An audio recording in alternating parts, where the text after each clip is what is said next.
يأمرهم بالمعروف وينهاهم عن المنكر ويحل لهم الطيبات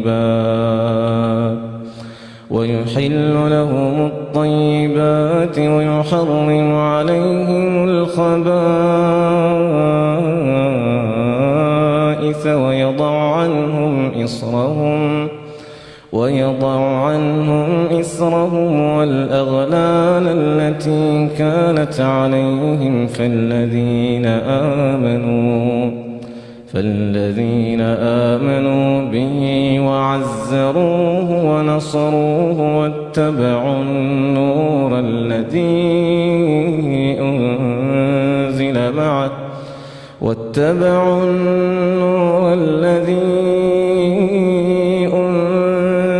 معه أولئك هم المفلحون قل يا أيها الناس إني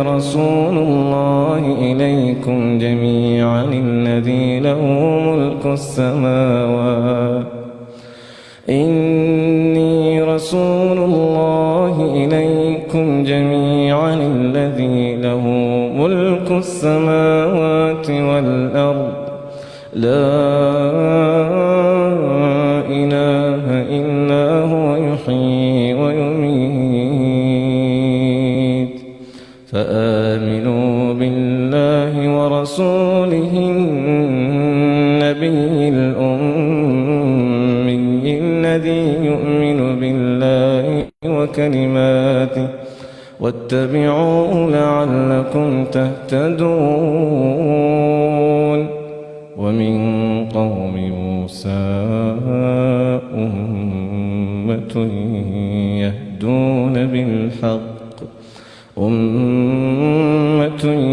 يهدون بالحق وبه يعدلون.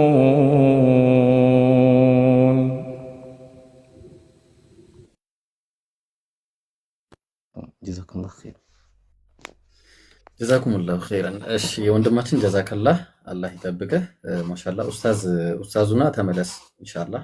አይ ቲንክ ኔትወርክ ሊሆን ይችላል ያስወጣው። ተመለስ ኡስታዙና።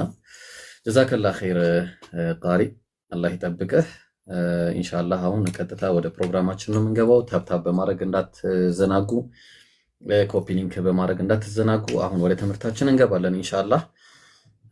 አነስ ዝግጁ ነህ? እንግዲህ አይ ቲንክ ፕሮግራሙ ከኔ ነው የሚጀምረው። ያ ዝግጁ ነኝ። ቀጥልኝ።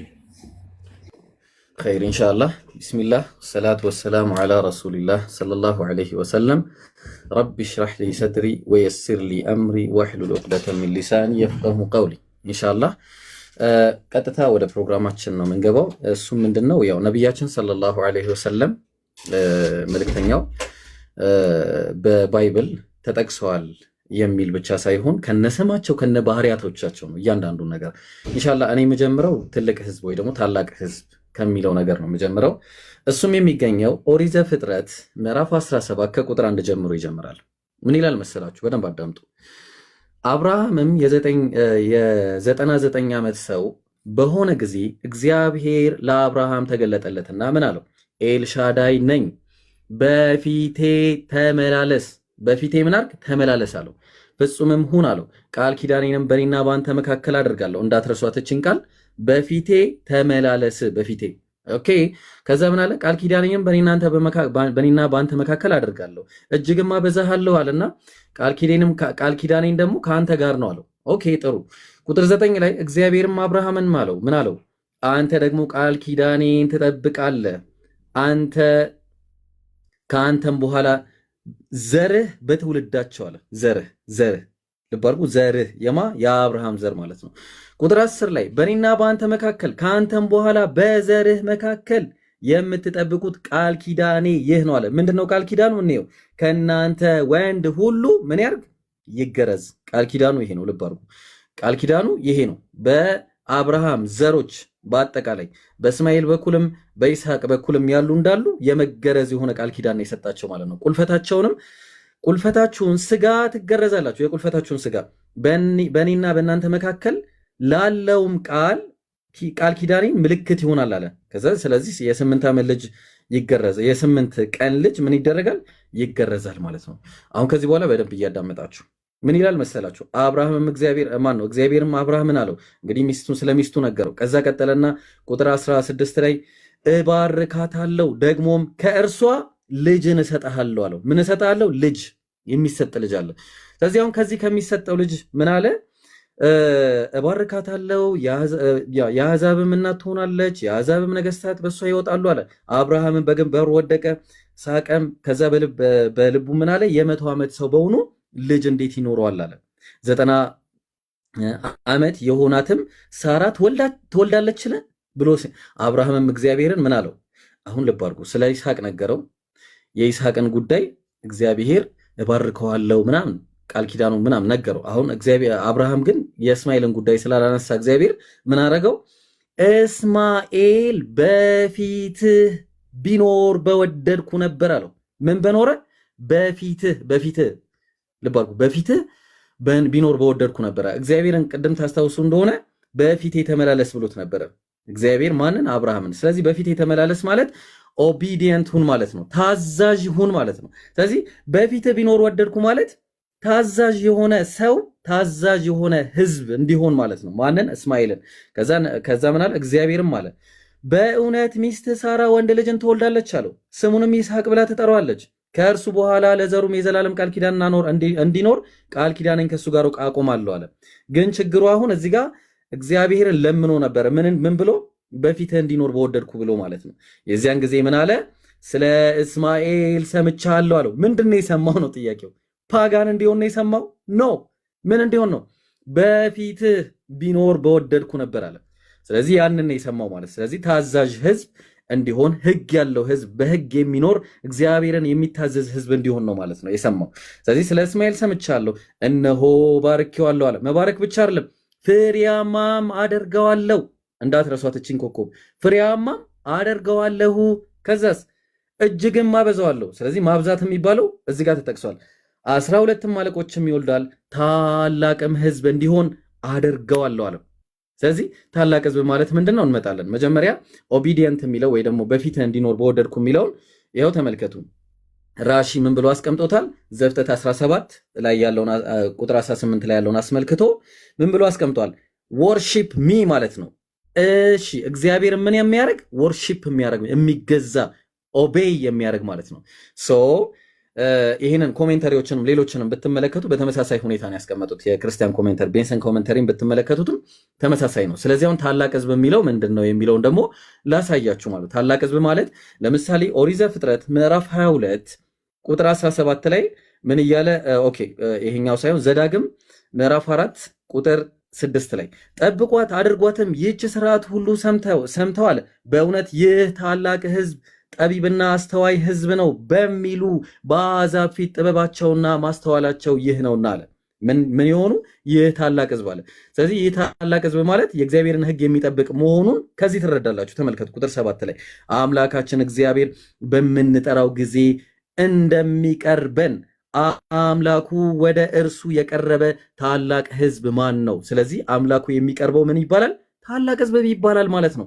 ቀጠለ በዓይናችሁ ፊት ዛሬ እንደሚኖር እንደማኖራት እንደዚህ ህግ ሁሉ ጽድቅ ትሆንለት ማነው የሆነች ስርዓትና ፍርድ ያለው ታላቅ ህዝብ ማን ነው አለ። ምን ያለው? ህግ። ልብ አድርጉ። በዚህ ህግ መሰረት ይህንን ህግ ታዞ የሚሄድ ምን ይባላል? ታላቅ ህዝብ ይባላል ማለት ነው። ታላቅ ህዝብ ይባላል። አንድ ጥቅስ ልጨምርላችሁ። ኦሪት ዘጸአት ምዕራፍ 32 ቁጥር 9 ላይ እግዚአብሔር ሙሴን ይህን ህዝብ አየሁት አለ። ምን አለ? እኔ ይህን ህዝብ አየሁት አለ። እግዚአብሔር ህዝቡን አየሁት። ምን ሆኖ? እነሆም አንገተ ደንዳና ህዝብ ነው አለ። ምንድነው አንገተ ደንዳና ማለት? የማይታዘዝ እምቢተኛ የሆነ ህዝብ ማለት ነው። ተግባባን? እንግዲያውስ ምን አለው እግዚአብሔር ደግሞ አሁንም ቁጣዬን እንዲቃጠልባቸው እንዳጠፋቸው ተወሰነ። ማን ነው? ተወኝ አለ እግዚአብሔር ማለት ነው። እነዚህ አንገተ ደንዳና የሆኑ ማይታዘዙ። ግን ሙሴን ምን አለው? አንተንም ለታላቅ ህዝብ አደርግሃለሁ አለው። ለታላቅ ህዝብ። ስለዚህ የሚታዘዝ ለሕጉ የቆመ ሕዝብ አደርጋለሁ እያለ ይናገራል ማለት ነው። በዚህ ብቻ አይበቃም። ዘፍጥረት 12 ላይ ብታዩ እግዚአብሔር ቁጥር 2 ላይ ታላቅ ሕዝብ አደርጋለሁ፣ እባርካለሁም፣ ስምህንም አከብረዋለሁ፣ ለበረከትም ሁን አለው። ስለዚህ ታላቅ ሕዝብ ማለት የሚታዘዝ ሕዝብ መሆኑን ከዚህ ትረዳላችሁ ማለት ነው። ስለዚህ ወደኋላ እንመለስና ምን አለው እስማኤልን? ስለ እስማኤል ሰምቻለሁ፣ እነሆ ባርኬዋለሁ፣ ፍሬያማም አደርገዋለሁ። ፍሬያማም በምን እጅግም አበዛዋለሁ። 12 ምን አደርገዋለሁ? 12 አለቆችን ይወልዳል፣ ታላቅ ሕዝብም አደርገዋለሁ ማለት ምንድነው? እግዚአብሔርን የሚታዘዝ በሕግ የሚኖር ማለት ነው። በሕግ የሚኖር ስለዚህ በእስማኤል በኩል በይስሐቅ በኩል ብቻ ሳይሆን በእስማኤልም በኩል እግዚአብሔር ምን አድርጓል ማለት ነው? ይህንን የታላቅን ሕዝብ ጉዳይ አድርጓል ማለት ነው። ተግባባን? ኦኬ። ምክንያቱም እንደምታዩት አብርሃም የአብርሃም ልጆች ይስሐቅ እና እስማኤል አሉ። ተግባባን? ይስሐቅና እስማኤል አሉ። በዛ በኩል ደግሞ ስትመለከቱ ትውልዳቸውም እንደዚህ ነው። የእስማኤል የበኩር ልጅ ነባዮት። ከዚህ ዘር በኋላ ደግሞ ምን አለ? ከዚህ በኋላ ምን አለ? ቄዳር የተባለ ሰው አለ።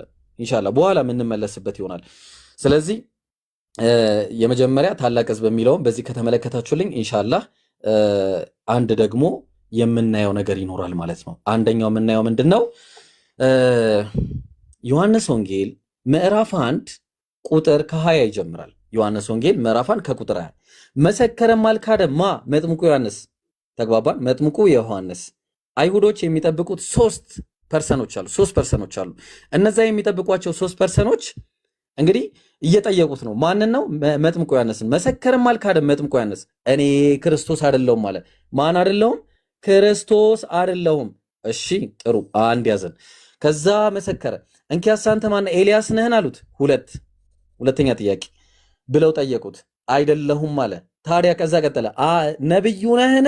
ሶስተኛ አይደለሁም ብሎ መለሰ። ከዛ ቁጥር 25 ላይ የተላኩትም ከፈሪሳውያን ነበርና እንኪያስ አንተ ክርስቶስ ወይም ኤልያስ ወይም ነብዩ ካላይደለህ አሉት። ስንት ፐርሰንት ተጠቀሰ? 1 2 3። ኦኬ ክርስቶስን አወቅን። በምንድን ነው ያወቅነው? ትንቢት ላይ ስለሚታወቅ። የት ነው የሚታወቀው ከተባለ መዝሙረ ዳዊት ምዕራፍ 2 ቁጥር 2 ላይ የምድር ነገስታት ተነሱ፣ አለቆችም በእግዚአብሔርና በመሲሁ ላይ እንዲህ ሲሉ ተማከሩ። አያችሁ፣ መሲሁን ስለሚያውቁት ምን ብለው ጠየቁት? አንተ ክርስቶስ ነህን ብለው ጠየቁት። እሱ ደግሞ አይደለሁም አላቸው። ኦኬ ኤልያስስ ማን ነው? ኤልያስ ደግሞ ትንቢተ ሚልክያስ ምዕራፍ 4 ቁጥር 5 ላይ እነሆ ታላቁና የሚያስፈራው የእግዚአብሔር ቀን ሳይመጣ ነብዩ ኤልያስን እልክላችኋለሁ አለ። ይሄንን ስለሚያውቁ ጠየቁትና ምን ተባለ? ኤልያስ ነህን ሲሉት ኖ አይደለሁም አላቸው። ኦኬ ታዲያ ይሄ ማን ነው ነብዩ የተባለው? ማን ነው የሚቀረው? ሶስተኛው። ኦኬ የት ነው ትንቢቱ? የት ነው ብለን ስንል ከራሳቸውን ጠይቃቸው። ይኸው የመጽሐፍ ቅዱስ መዝገበ ቃላት ምን ብሎ ይቅርታ፣ መጽሐፍ ቅዱስ አዲሱ መደበኛ ትርጉም ከማጥኛ ጽሑፍ ጋር የተዘጋጀው ምን ይላል? ዘዳግም ዮሐንስ ወንጌል ምዕራፍ 1 ቁጥር 19 ላይ ያለው ታዲያ ነብዩ የተባለው ማን ነው ብለን ስንል እዚህ ጋር አስቀምጠውታል። ይኸው ምን ይላል? ነብዩ አለ በዘዳግም 18 ከ15 እስከ 15 የተጠቀሰው ነብይ ማለት ነው ብሎ ያስቀምጠዋል ማለት። ስለዚህ እንየዋ ታዲያ እንግዲያውስ ኦሪት ዘዳግም ምዕራፍ 18 ቁጥር ከ15 ይጀምራል። ምን አለ መሰላችሁ? አምላክህን እግዚአብሔርን በኮሬብ ስብሰባ ተደርጎ በነበረው ቀን ይላል። ኦኬ ምን ማለት ነው? ኮሬብ ስብሰባ ማለት ምንድን ነው? እስቲ እንየው አንድ ጊዜ ኮሬብ ስብሰባን አስመልክቶ ምን ብለው እንደጻፉ እኔ እዚሁ ዘዳግም 18 ላይ 15 ላይ ቅርታ በኮሬብ ጉባኤ በተደረገበት ዕለት ይላል። እሺ ምንድነው ማብራሪያ ምን አስቀመጡ? ህዝቡ አለ የእስራኤል ህዝብ ምን አረገ? ሙሴ ከእግዚአብሔር መልእክት ተቀብሎ እንዲነግራቸው ጠይቀዋል ነበር። ሙሴ ከእግዚአብሔር መልእክትን ጠይቆ ሙሴን ጠይቀውት ከእግዚአብሔር ጋር ተነጋግሮ መልስ እንዲሰጣቸው የእስራኤል ህዝቦች እንደ አንድ ፐርሰን እያናገረ ነበር እግዚአብሔር። ተግባባን? እግዚአብሔር ማንን ነው የሚያናገረው? የእስራኤልን ህዝብ እንደ አንድ ፐርሰን አድርጎ ማለት ነው። እንደ አንድ ፐርሰን ከዛ ቀጠልና ቁጥር 18 ላይ ምን አላቸው? ከወንድሞቻቸው ከማ ከእስራኤል ወንድሞች ቅድም እንደተባለው ማንን ነው ሲያናገር የነበረው? የእስራኤልን ወንድሞች ነው። ተግባባን? እግዚአብሔርም አለኝ የተናገሩት መልካም ነው አላቸው። ስለዚህ ከወንድሞቻቸው መካከል እንደ አንተ ያለ ነብይ እንደ ሙሴ ያለ ነብይ ማለት ነው አስነሳላቸዋለሁ፣ ቃሌንም በአፉ አደርጋለሁ፣ ያዘዝኩትንም ቃል ሁሉ ይነግራቸዋል አለ። ከወንድሞቻቸው ማን ናቸው ለመሆኑ ወንድሞቹ ማን ናቸው? ኦኬ እኔው አንድ ጊዜ ማየት ይጠበቅብናል። ስለዚህ የሙሴ ወንድሞችን ማየት ይጠበቅብናል ማለት ነው። የሙሴ የእስራኤል ወንድሞች ኦሪት ዘዳግም ምዕራፍ 2 ቁጥር 4 ላይ ህዝቡን እንዲህ ብለህ እዘዛቸው አለ። በሴይር ላይ በተቀመጡት በወንድሞቻችሁ በኤሳው ልጆች የማናቸው? ይቅርታ በወንድሞቻችሁ በኤሳው ልጆች። ስለዚህ ኤሳው ማለት እንደምታውቁት ነው አብርሃም 2 ልጆች አሉት፣ ይስሐቅና እስማኤልና ይስሐቅ አሉት። ይስሐቅ ያዕቆብን ወለደ፣ እንዲሁም ደግሞ ኤሳውን ወለደ ማለት ነው። ስለዚህ ያዕቆብ ማለት እስራኤል ነው። እስራኤልና ኤሳው ወንድማማቾች ናቸው። በወንድሞቻችሁ በኤሳው አላቸው። እንቀጥል። ሌላ መረጃ ኦሪት ዘኍልቍ ምዕራፍ 20 ቁጥር 14 ላይ ሙሴም ከቃዴስ ወደ ኤዶምያስ ንጉስ፣ ኤዶምያስ ማለት ያው በቀይ ወጥ ማለት ነው። ሲጀመር በዛ ስም ነው የወጣለትና የኤሳው ስም ነው፣ ኤሳው ማለት ነው። እሺ ሌላ ስሙ ነው። ይሄ ኤሳው የኤሳው ንጉስ ወይ ደግሞ የኤዶምያስ ንጉስ መልእክተኞችን እንዲህ ብሎ ላከ፣ ወንድምህ እስራኤል እንዲህ ይላል አለ። አያችሁ፣ ወንድምህ እስራኤል እንዲህ ይላል። ስለዚህ ወንድሙ የማን ነው? እስራኤልና ኤሳው ወንድማማቾች መሆናቸውን ትመለከታላችሁ ማለት ነው። ተግባባን? ስለዚህ በተመሳሳይ አንድ ነገር ላሳያችሁና አንድ ጥቅስ ላሳያችሁና ኦልራይት እሺ በቃ እሱን አነስ ይመለስበታል። ምክንያቱም ከፋራን ጋር የተያያዘ ስለሆነ ፋራንን እኔ የማብራራው አይደለሁም። ያው የሱ ፕሮግራም ነው የፋራን ጉዳይ። ስለዚህ እኔ ወደ ኋላ ልመለስ ማለት። ስለዚህ አንድ ነገር አግኝተናል ማለት ነው። ዘዳግም 18 ላይ ያገኘነው ምንድነው? አንድ ትልቅ ቁም ነገር አግኝተናል። እሱም ወንድሞቻቸው የተባሉት የእስራኤል ወንድሞች ኤሳዋውያን ናቸው። ኤሳዋውያን ተግባባን። ስለዚህ ከነሱ መካከል እንዳንተ ያለ ነብይ እንደ ሙሴ ያለ ነብይ እንደ ሙሴ ያለ ነብይ። ታዲያ እንደ ሙሴ ያለ ነብይ በእስራኤል ተነሳ እንዳይሉ ችግር ሊፈጠር ነው። እንደ ሙሴ ያለ ነብይ ከዚያ ወዲህ በእስራኤል አልተነሳም ተብሏል። ኦሪት ዘዳግም ምዕራፍ 34 ቁጥር 10 ላይ never again did there arise in Israel a prophet like Moses እንደ ሙሴ ያለ ነብይ ከዚያ ወዲህ በእስራኤል አይነሳም። will never arise መቼም ነው የማይነሳው። መቼም ተግባባን። አይነሳም ሳይሆን መቼም አይነሳም ነው የምላችሁ። እንደ ሙሴ ያለ ነብይ ከዚያ ወዲህ በእስራኤል ማስረጃ የፈለገ ሰው መጠየቅ ይችላል ማለት ነው። ያው ለምሳሌ ተመልከቱ there will never arise another like him እንደ ሙሴ ማለት ነው። ተግባባን። እንደ ሙሴ ያለ ነብይ አይነሳም ተብሎ ቁጭ አድርጎ አስቀምጦልናል ማለት ነው። ስለዚህ የመጀመሪያው ነገር ያየነው ምንድነው? እንደ ሙሴ ያለ ነብይ ማለት ነው። እንደ ሙሴ ያለ ነብይ በእስራኤል ካልተነሳ ታዲያ ቤት ነው የተነሳው ብለን ካልን እሱን በኋላ አነስ የሚያሳያችሁ ይሆናል የት ነው የተነሳው። ተግባባን። ቀጠለ አሰሳላችሁ ቃሌንም በአፉ አደርጋለሁ። በነገራችሁ ላይ እንደ ሙሴ ያለ ነብይ ማለት እግዚአብሔርን ፊት ለፊት እንዳወቀ ነው። ፊት ለፊት እግዚአብሔርን ያወቀ ማለት ነብያችን ሰለላሁ ዐለይሂ ወሰለም ፊት ለፊት ያወቁት ነብያችን ብቻ ናቸው። ሰሒህ ሙስሊም 160 ላይ የሚዕራጅ ዕለት ነብዩ ሰለላሁ ዐለይሂ ወሰለም አላህ ዘንድ ሰማያት ሄደው ማንም ደርሶበት የማያውቀው ኢቭን ጅብሪል እንኳን ወጥቶበት የማያውቀውን ቦታ ሄደው ከአላህ ሰላትን ወስደው ምን አድርገዋል? ይሄው ተመልከቱ ምን እንዳለ thereafter he ascended with me till I was taken to such height where I heard the scraping of the pens ያ ከሲድረቱል ሙንተሃ በጣም ከፍተኛ ቦታው ላይ ከዛ ቦታ አልፎ የስክሪፕቶች ድምጽ የሚሰማ ማለትም የብዕር ድምጽ የሚሰማበት ቦታ ወሰዱኝ አለ። ከዛ በኋላ አላህ Subhanahu Wa Ta'ala አናገራቸው፣ ሰላትን ሰጣቸው፣ ቃል በቃል ያናገራቸው ልክ እንደ ሙሴ ማለት ነው። ከዛ በኋላ my lord said and my lord አሉ and he said አለ ለነብዩ አላቸው they are 5 ወቅት ሰላት ሰጥቻለሁ በ50 የሚባዙ ብሎ አላህ ነገራቸው ማለት ነው ለነብዩ ሰለላሁ ዐለይሂ ወሰለም። ስለዚህ ቀጠለ። ስለዚህ ቃሌንም በአፉ አደርጋለሁ አለ። ቃሌን በአፉ አደርጋለሁ። ቃሌ በአፉ አደርጋለሁ ምን ማለት ነው? ይሄው ቁርአኑ ላይ አላህ ይንገረን። ተመልከቱ በሱረቱ ነጅም ምዕራፍ 50 ከቁጥር 1 ላይ ስትመለከቱ ወነጅሚ ኢዛ ሀዋ ማ ضل ሳሒቡኩም ወማ ገዋ ወማ የንጢቁ ዐኒል ሀዋ ከልብ ወለዱ አይናገርም። ከዛስ ምን አለ? እርሱ ንግግሩ የሚወርደው ራእይ እንጂ ሌላ አይደለም። ከልብ ወለዳቸው ሳይሆን ከማን ነው? ከአላህ ነው የሚሰሙት። ኃይሎቹ ብርቱ በሆነው መልአክ አስተማረው እያለ አላህ ሱብሓነሁ ወተዓላ ቁርአኑ ላይ ያስቀምጥልናል ማለት ነው። ሌሎችም መረጃዎች አሉ። አስፈላጊ ከሆነ አንዱን ብቻ ልጥቀስና ጊዜ እንዳልወስድ ልቀጥልላችሁ ማለት ነው። ተመልከቱ በሱረቱል ቂያማ ምዕራፍ 75 ቁጥር 16 ላይ ላ ቱሐሪክ ቢሂ ሊሳነከ ሊተዕጀለ ቢሂ አላቸው። አላህ በቃ በሱ ቁርአንን ለመያዝ ለመሸምደድ ብለህ ምላስህን አታላውስ። ኢነ ዐለይና ጀምዐሁ ወቁርአነህ በልብህ ውስጥ መሰብሰቡና ማንበቡ በእኛ ላይ ነው አለ። አያችሁ ቃሌ ባፉ አደርጋለሁ። ከዛ በኋላ ባነበብነውም ጊዜ ካለቀ በኋላ ማንበቡን ንባቡን ተከተል። ከዛም በኋላ ከዚያም ማብራራቱ በእኔ ላይ ነው አላህ። በቃ ስለዚህ ቃሌንም በአፉ አደርጋለሁ አላህ። ቃሌን ያው ማን ነው እንግዲህ ባይብሉ ላይ እንደምትመለከቱት ቃሌን በአፉ አደርጋለሁ ያዘዝኩትንም ቃል ሁሉ ይነግራቸዋል። አያችሁ አላህ ያዘዛቸውን ብቻ ነው የሚናገሩት። ነብዩ ሰለላሁ ዐለይሂ ወሰለም ከልብ ወለዳቸው አይናገሩም። በስሜ የሚናገረውም ቃሌንም የማይፈጽመውም እሱ እኔ በቀለታለሁ እያለ እንዳውም ኢቨን ወደፊት ሲመጡ የመጡ ጊዜ አላህ Subhanahu Wa Ta'ala ለሳቸው መበቀሉን ታያላችሁ ኢንሻአላህ። ስለዚህ እኔ ያሳየኋችሁ የመጀመሪያው ጀነሲስ 17 ከአንድ ጀምሮ ታላቅ ህዝብ የሚለውን አሳያችኋለሁ። እንዳትረሱ ፍሬያማ የሚለውን በኋላ መለስበታለሁ። ዮሐንስ ወንጌል ላይ ተነሳን። ከዛ በኋላ 3 ፐርሰኖችን አየን።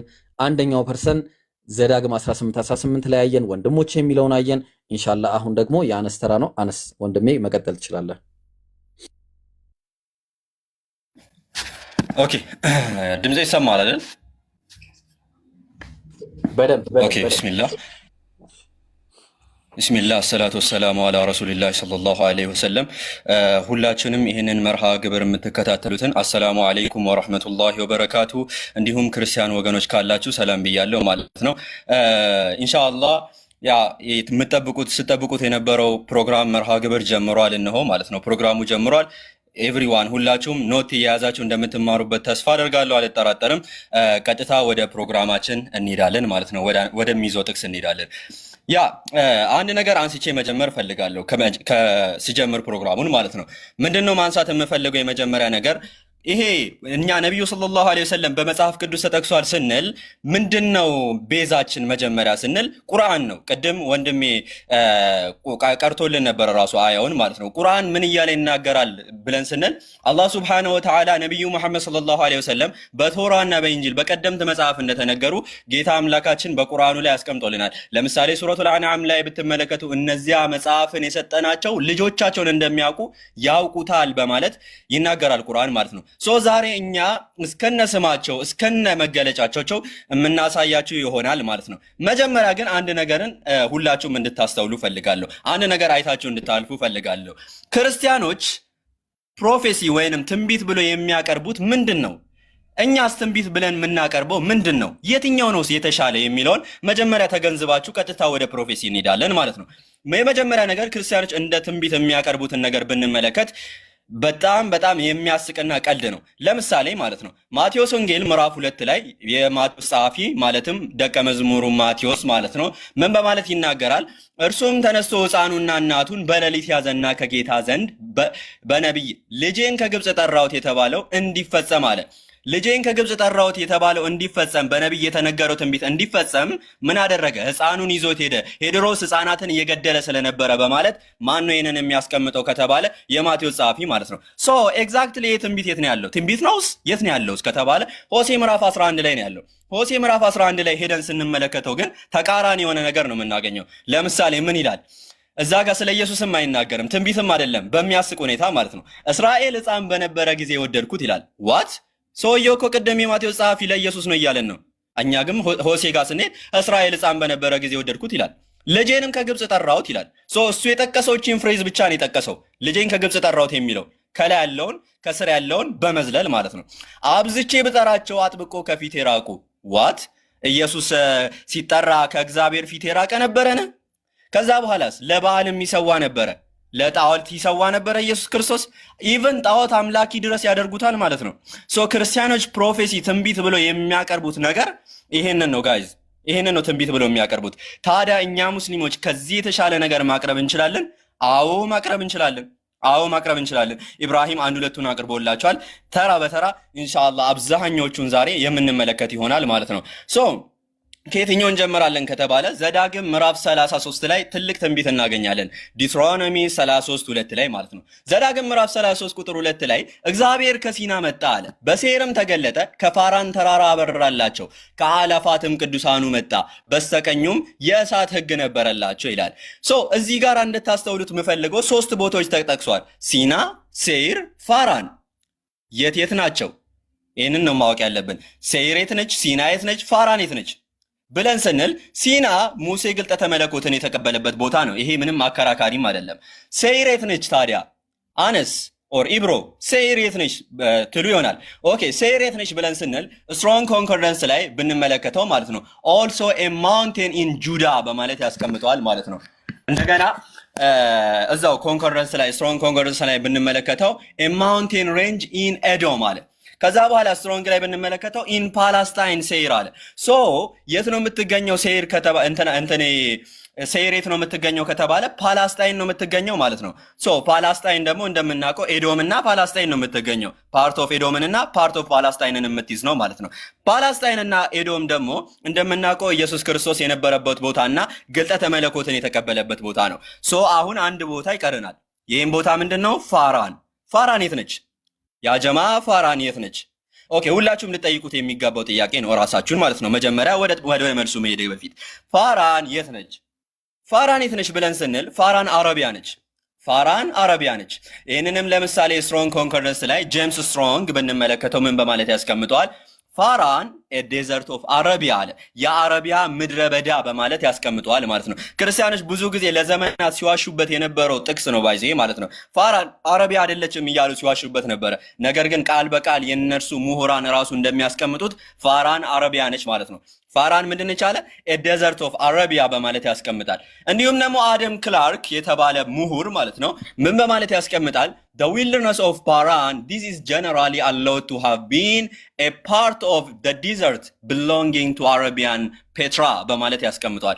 አረቢያን ፔትራ የምትገኝ ነች በማለት ያስቀምጧል ፋራን ማለት ነው። ፋራን የት ነች ከተባለ አረቢያ ነች ማለት ነው። እንዲሁም አንድ ማረጃ ልጨምርላችሁ።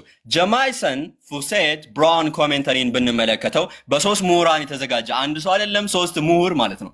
3 ምሁራን የክርስቲያን ምሁራን ስኮላር ምንድን ያሉት ከተባለ ፋራን ዛት ኢዝ አረቢያ አሉ።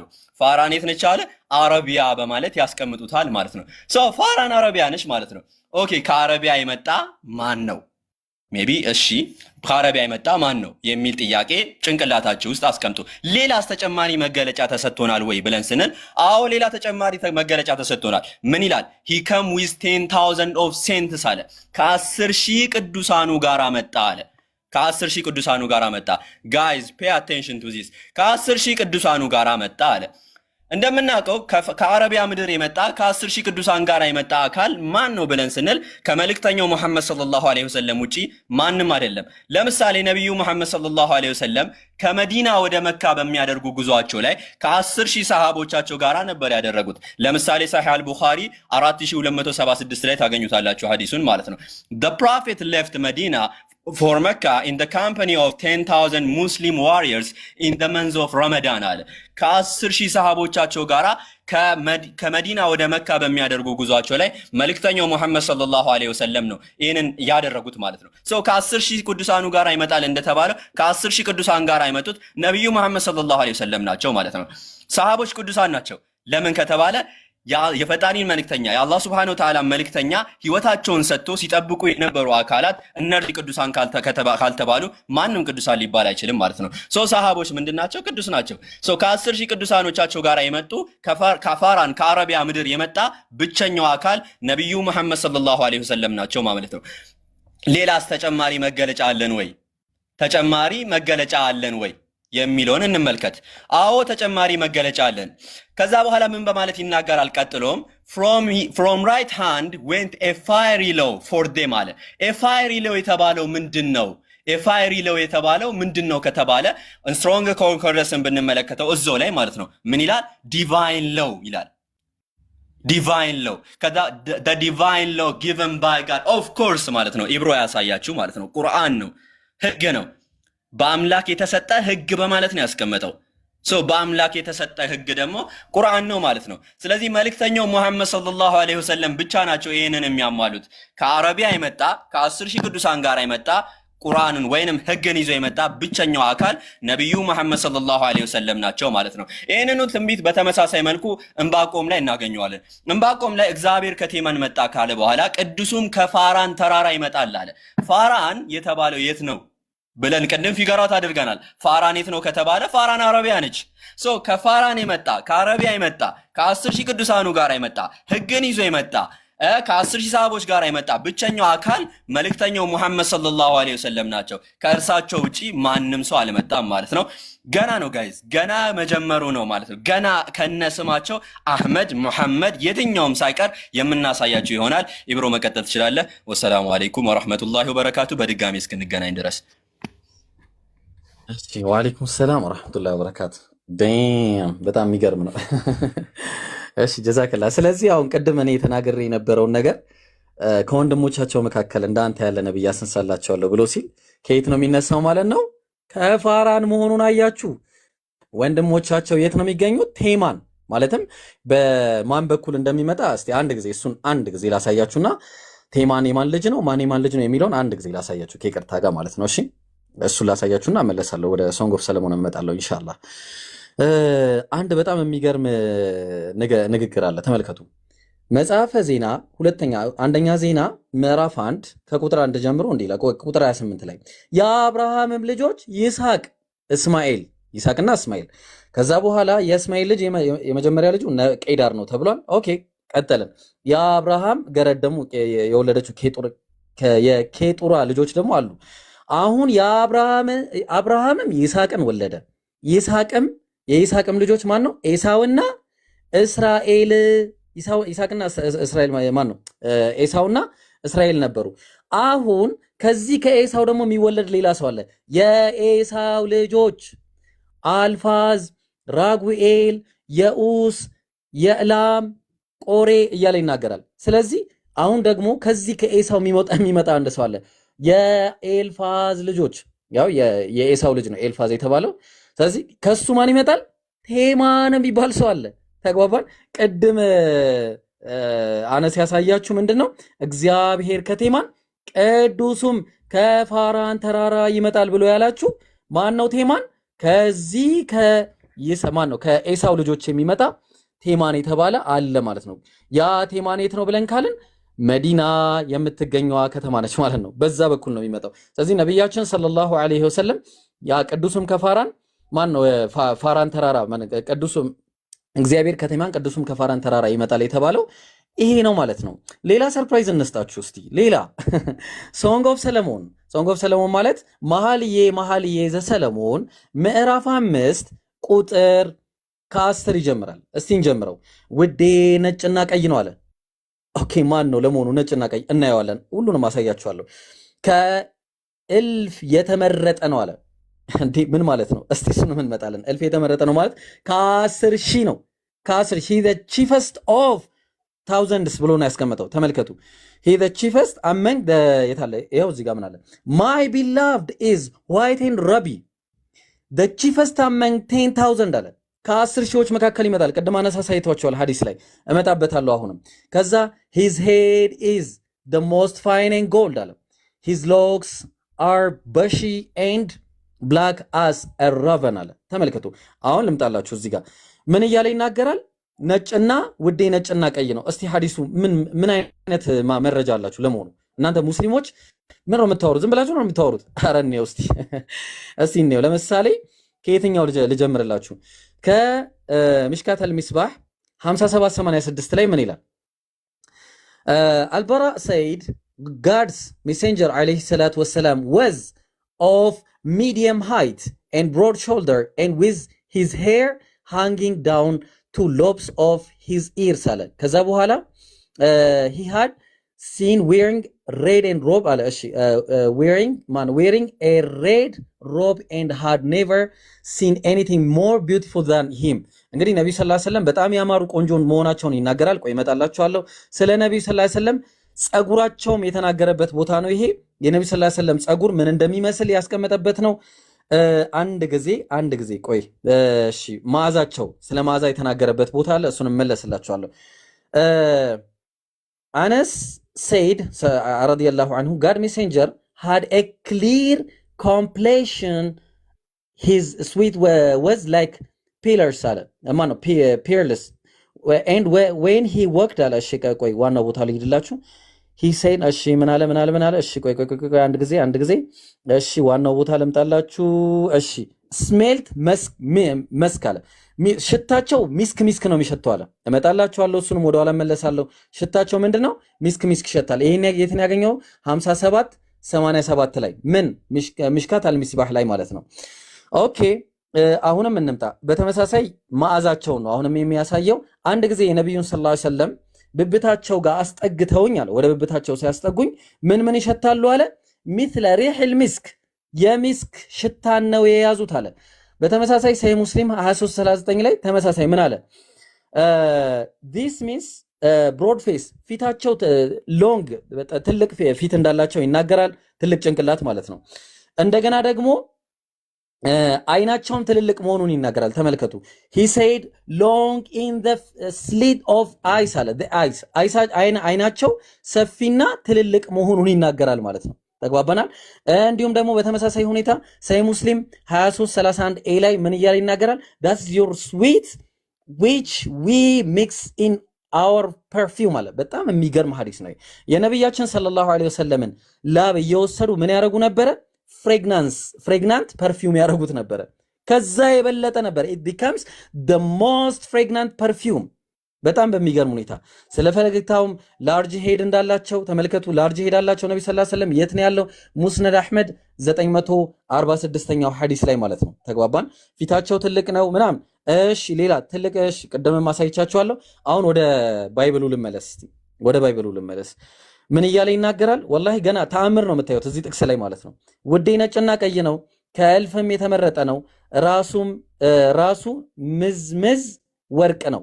ትልቅ ማለት ነው። ላርጅ ብሎ ነው የሚያስቀምጠው እዛ ላይ። እሺ ጸጉሩ ደግሞ እንደ ቁራ ጥቁር ነው ምናምን እያለ ያስቀምጣል። እሺ እስቲ አንድ ጊዜ እንየው፣ ተመልከቱ። ከ10 ሺዎች ይመጣል የተባለው ቅድም አነስ ስላሳያችሁ ባልመለስበት ደስ ይለኝ ነበረ፣ ግን እንደው ለዋናው ጉዳይ ዝም ብዬ ላሳያችሁ ማለት ነው። አይ ቲንክ ዝም ብዬ ማሳየቱ የሚከፋ አይመስለኝም ማለት ነው። ኦኬ እሺ፣ ቅድም እሱ ስላሳየ በቃ አልመለስም። እሺ ኢንሻአላህ ወደ ዋናው ፖይንት ልሂድ። ኦኬ ምን አለ? his head is the most fine and gold አለ። his locks are bushy and black as raven አለ። ምን ማለት ነው? as raven ማለት ምን ማለት ነው? እስቲ እንመልከተው። ይኸው ስትሮንግ ነበር ማሌ ዘሰለሞን ምዕራፍ 5 ቁጥር 11 ላይ ምን እያለ ያስቀምጣል? raven የሚለው ቃል ምን ብሎ ያስቀምጣል? ተመልከቱ። raven የሚለው ቃል ምንድነው? from ይላል። from የታል? አረብ ይላል። ተመልከቱ። ከየት ይላል? ከአረብ ማለት ነው። from አረብ ከአረብ ማለት ነው። ተግባባን። ስለዚህ ከአረብ የመጣ አንድ ያዙልኝ። ሁለተኛ መልካቸውን በአግባቡ ስለ ጭንቅላታቸው፣ ስለ ውበታቸው፣ ስለ አይናቸው፣ ስለ አካሄዳቸው ምናምን ይሄ ሁሉ ከተጠቀሰ በኋላ ቁጥር 16 ላይ ደግሞ ምን አለ? ስማቸው በግልጽ ሙሐመዲም ብሎ አስቀመጠው። ሙሐመዲም ተመልከቱ። እነሱ ምን ብለው አስቀመጡት? all together lovely no ሄያው ነው የሚለው ሙሐመዲ ማለት ነው። ኢም የሚለው ቃል በሴሜቲክ ቋንቋ ወይ ደግሞ በዕብራይስጥ ቋንቋ ምንድነው የሚያስቀምጠው? ኢም የሚለው ቋንቋ ለክብር ሊመጣ ይችላል። ለምሳሌ ኤሎሃ የሚለው ነገር አለ። ኤሎሃ ማለት አምላክ ሲሆን ኢም ስጨምሩበት ኤሎሂም፣ ይሄ ለአምላክ ውሏል። አማልክት አይሆንም። ተግባባን። አማልክት ሳይሆን አምላክን እያከበረ የሚጠቅስበት ሁኔታ ታያላችሁ። አዶን ማለት ጌታ ሲሆን አዶኒም ኢም ስጨምሩበት ምን ይሆናል? ጌቶች ወይ ደግሞ ጌታ የሚለውን ነገር አክብሮ ለመጥራት ማለት ነው። ስለዚህ ሙሐመድ ስማቸው አለ። ሙሐመድም ሲለው ደግሞ ነብዩን ሰለላሁ ዐለይሂ ወሰለምን አክብሮ ነው ያስቀመጠው። እና ይሄ ብቻ ነው እንዴ? ኖ አሁንም ይሄ ብቻ አይደለም፣ ገና ይቀጥላል። እዚሁ መኃልየ ዘሰሎሞን ምዕራፍ 6 ላይ ምን ይላል?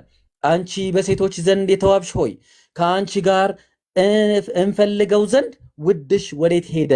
ወዴት ሄደ አለ። ውድሽ ወዴትስ ፈቀቅ አለ። ወዴት ሄደ ታዲያ? እኔ ውስጥ ተመልከቱ። ይኸው እንግሊዝኛውን ተመልከቱ። ምን ይላል? ቁጥር 2 ላይ my beloved has gone down to his garden to the beds of balsam. what does balsam means guys? ምን ማለት ነው ባልሳም ማለት? እኔ ውስጥ ወላሂ ትገረማላችሁ። ባልሳም ማለት ምን ማለት ነው ለመሆኑ? እስቲ አንድ ኮሜንተሪ ላሳያችሁ። ካምብሪጅ ባይብል ፎር ስኩልስ ኤንድ ዘ ኮሌጅ ብሎ ያስቀመጠው ምን ይላል? ተመልከቱ። ባልሰም ትሪስ አለ።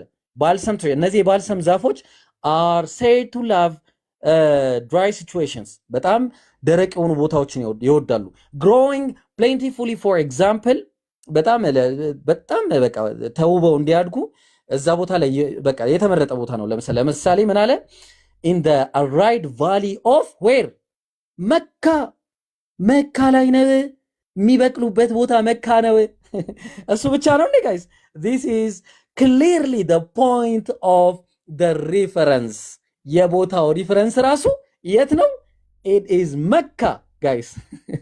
ስለዚህ ያው ተመልከቱ፣ ተክለ ሰውነታቸውን ተናግረዋል፣ መልካቸው ምን እንደሚመስል፣ ጭንቅላታቸውን፣ ውበታቸውን፣ ፀጉራቸውን ተናግረዋል፣ ስማቸውን ጠቅሷል። ስም ብቻ አይደለም የት እንደሚመጡ ራሱ ተናግሯል። መካ ነው የሚመጡበት ቦታ። እሱ ብቻ ነው እንዴ ጋይስ? ኖ ኖ ኖ ኖ ኖ፣ እሱ ብቻ አይደለም። መዝሙረ ዳዊት ምዕራፍ 84 ቁጥር ከ1 ጀምረን እናያለን። የሰራዊት አምላክ ሆይ ማደሪያዎችህ እንደምን የተወደዱ ናቸው አለ ዳዊት። እንግዲህ ሲናገር ነፍሴ የእግዚአብሔርን አደባባዮች ትወዳለች፣ ትናፍቃለች።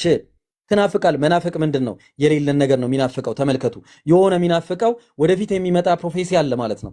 ልቤም ስጋዬም በሕያው አምላክ ደስ ተሰኘ። ቀጠለ፣ ወፍ ለእርሷ ቤትን አገኘች አለ። እሱ ግን እንዳላገኘ ነው። ዋኖስም ጫጩቶቿን የምታኖርበት ቤት አገኘ። ቤት አገኘ ማለት የሆነ እግዚአብሔር ቤቱን የሚሰራበትን ቦታ ነው እየተናገረ ያለው። ወደፊት እግዚአብሔር ቦታ የሆነ ቦታ አለ። በቃ እግዚአብሔር ወደፊት የሆነ ቦታ አለ። ተመልከቱ፣ የት እንደሆነ እናያለን። የሰራዊት አምላክ ንጉሴም አምላኬ ሆይ እርሱ መሰዊያህ ነው። ልብ አድርጉ፣ መሰዊያህ ነው። ኦኬ፣ የትኛው ነው መሰዊያው? እንመልከት። በቤትህ የሚኖሩ ሁሉ የተመሰገኑ ናቸው። የት ነው ይሄ ቤት? እናየዋለን። ለዓለምና ለዘላለምም ያመሰግኑሃል አለ። እዛ ቦታ የሚመሰገንበት ቦታ ነው። ተመልከቱ የት እንደሆነ ተመልከቱ። ይሄ ነው እንግዲህ blessed are those whose strength is in you whose hearts are on pilgrimage አለ። ፒልግሪሜጅ ማለት ምንድን ነው? ተመልከቱት። ፒልግሪሜጅ የሚለው ቃል ምን ብሎ ያስቀምጠዋል? ሐጅ ማለት ነው። ሐጅ ማለት ነው ፒልግሪሜጅ የሚለው ቃል። ልብ አድርጉ። ስለዚህ እዛ ቦታ ነው የሚያመሰግኑት። ፒልግሪሜጅ የሚያደርጉት ሐጅ ነው። የት ነው ቦታው? as they pass through the valley of በካ፣ በበካ በሚባል ቦታ ነው። በካ የት ነው ታዲያ? እንየው እስቲ እሱን። በካ የት ነው? አላህ በቁርአን ላይ ሲናገር ሱረቱል ኢምራን ምዕራፍ 3 ቁጥር 95 ላይ ቁል ሰደቀላህ፣ በል አላህ እውነትን ተናገረ በል፣ ፈተቢዑ ሚለተ ኢብራሂም ሐኒፋ፣ የኢብራሂምን መንገድ ቀጥተኛ ሲሆን ተከተሉ፣ ወማ ካነ ሚነል ሙሽሪኪን፣ ከአጋሪዎችም አልነበረም አለ። ከዛስ ኢነ አወለ በይቲን ውዲዐ ሊናስ፣ ለሰዎች የመጀመሪያ የተቀመጠው ቤት የትኛው ነው? ለለዚ ቢበከተ ሙባረከን ወሁደን ሊልዓለሚን፣ ያ ምን አለ? ለሰዎች መጸለያ። ቅድም ያልኳችሁ መዝሙረኛው ዳዊት ሲናገር የነበረው ምንድነው? ሲጠብቀው የነበረው በካ በሚባለው ቦታ መጸለያ፣ መጀመሪያም የተኖረው ቤት ብሩክና ለዓለማት ሁሉ መመሪያ ሲሆን ያ ቤት በበካ ወይ ደግሞ መካ ይላል። አያችሁ? ስለዚህ መካ ነው ቦታው። ያ በካ የድሮ ስሟ ነው ሲጀመር፣ ባልሳም ትሬስ የሚገኙባት ቦታ ማለት ነው። እሱ ብቻ ነው። ፊሂ አያቱን፣ ያ ቦታ በውስጡ ግልጽ የሆኑ ተአምራቶች፣ የኢብራሂምን መቆሚያ አለ። ወደ ውስጡ የገባ ሰው ጸጥተኛ ነው፣ ወደ ቤቱ ይሆናል። ለአላህም በሰዎች ላይ ወደ እርሱ መሄድ፣ ወዴት? ወደ በካ ማለት ነው። መሄድን በቻለ ሁሉ ላይ ቤቱን መጎብኘት ግዴታ አለባቸው አለ። ግዴታ አለባቸው። ስለዚህ ተመልከቱ፣ የት ነው ይሄ ቦታ? በካ ብሎ አስቀምጦታል። በካ ሰዎች እየሄዱ እንዲጸልዩበት የሚደረገው ቦታ መች? እሱ ብቻ አይደለም። ሰብታጀንቱን ትራንስሌሽን ስትመለከቱት እዚህ ምዕራፍ 84 ቁጥር 6 ላይ ምን አለ? the valley of weeping to the place which he has appointed ያ ፈጣሪ አፖይንት ያደረገበት ቦታ ቀጠሮ የቀጠረበት ቦታ አለ። ምንድነው እሱም? for there the law giver የሆነ ሎው ጊቨር አለ፣ ቁርአንን የሚሰጥ አለ። ሎው ጊቨር መልእክተኛ የሚመጣ አለ።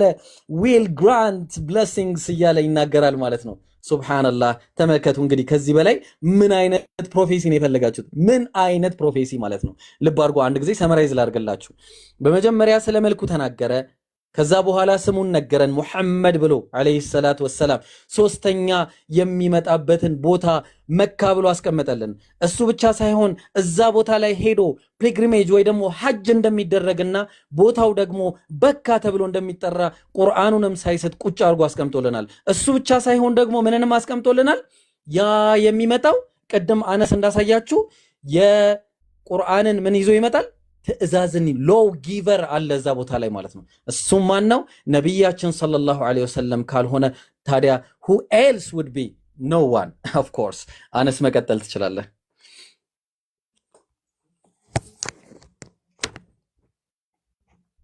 አነስ አለ ሚዩት ላይ ነህ። አነስ ኦኬ። አዎ ትሰማለህ። አዎ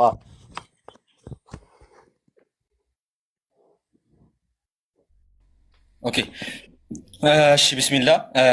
እንዳያችሁት ኢብራሂም ሶንግ ኦፍ ሰለሞንን በደንብ አብራርቶላቸዋል። እዛ ላይ መልካቸው ሳይቀር ምን አይነት እንደሆኑ አይናቸው፣ ፊታቸው፣ ጠረናቸው ሁላ ሳይቀር ከሶንግ ኦፍ ሰለሞን ምዕራፍ 9 ጀምሮ እስከ 16 ድረስ ይናገራል። 16 ላይ ወረድ ማን እንደሆነ የምንመለከት ይሆናል ማለት ነው። ክርስቲያኖች ይህንን ፕሮፌሲ ሰምታችሁ ስለማታውቁ ፔይ አቴንሽን ኦኬ፣ ለመጀመሪያ ጊዜ ስለምሰሙት ማለት ነው። ኦኬ ከየት ነው ጥቅሱ ያለው? ጥቅሱ የት ነው ያለው ከተባለ ኢሳይያስ ምዕራፍ 40 ቁጥር 1 ላይ ከተመለከታችሁት አጽናኑ ህዝቤን አጽናኑ ይላል አምላካችሁ ይላል። ሶ እግዚአብሔር ምን ይላል?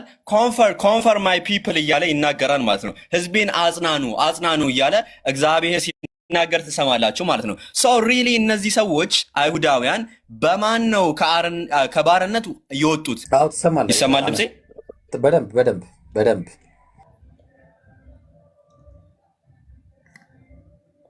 ድምጼ ይሰማል እንዴ? ኧረ አነሳው በደንብ እንዴ! አንተ ድምጽ ካልተሰማ የማን ይሰማል?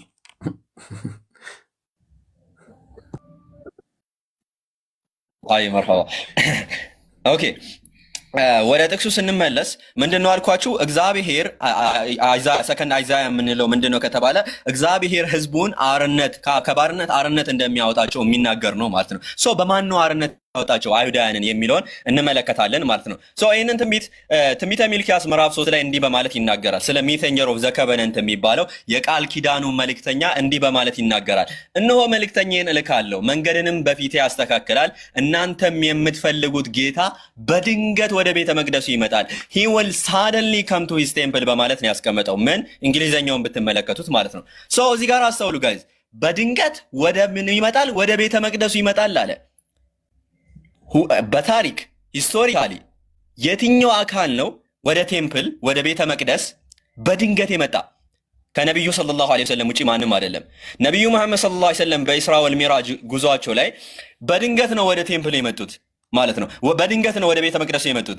ሰው መጽሐፉ እንደሚያስቀምጠው በድንገት ይመጣል እንደሚለው ነቢዩ ሰለላሁ ዐለይሂ ወሰለም በድንገት ነው በኢስራ ወልሚራጅ ጉዟቸው ላይ ሱረቱል ኢስራ ምዕራፍ 17 ቁጥር 1 ላይ ጀምራችሁ ማንበብ ትችላላችሁ። ሱብሃነለዚ አስራ ቢዐብዲሂ ሌይለ ሚነል መስጂዲል ሐራም እያለ ይገልጸዋል። ያ ባሪያውን ከተከበረው መስጂድ ወደዚያ ዙሪያውን ወደ ባረክ ነው ወደ ሩቅ መስጂድ በሌሊት ውስጥ የወሰደው ጌታ ጥራት ይገባው ይላል። ሶ በአንድ ሌሊት ነው መልእክተኛው ሙሐመድ ሰለላሁ ዐለይሂ ወሰለም ቤተ መቅደስ የሄዱት ማለት ነው። ይሄ ኢምፖሲብል የሆነ ነገር ነው፣ ተአምር ነው ራሱ። ሶ he will suddenly come to his temple በድንገት ወደ ቴምፕሉ ወደ መቅደሱ ይመጣል እንዳለው ወደ መቅደሱ በድንገት የመጣው አካል ነብዩ መሐመድ ሰለላሁ ዐለይሂ ወሰለም ናቸው ማለት ነው። እንዲሁም ደግሞ ምን ብሎ ተናግሯል ከተባለ አርነት እንደሚያወጣቸው ከባርነት ወደ አርነት እንደሚያወጣቸው ተናግሯል ማለት ነው። አይሁዳውያን ባርነት ውስጥ ነበሩ፣ ከዛ ባርነት እንደሚያወጣቸው እግዚአብሔር ተናግሯል ማለት ነው። ይሄም አጌን ፉልፊል የሆነው በመልእክተኛው ሙሐመድ ሰለላሁ ዐለይሂ ወሰለም ምክንያቱም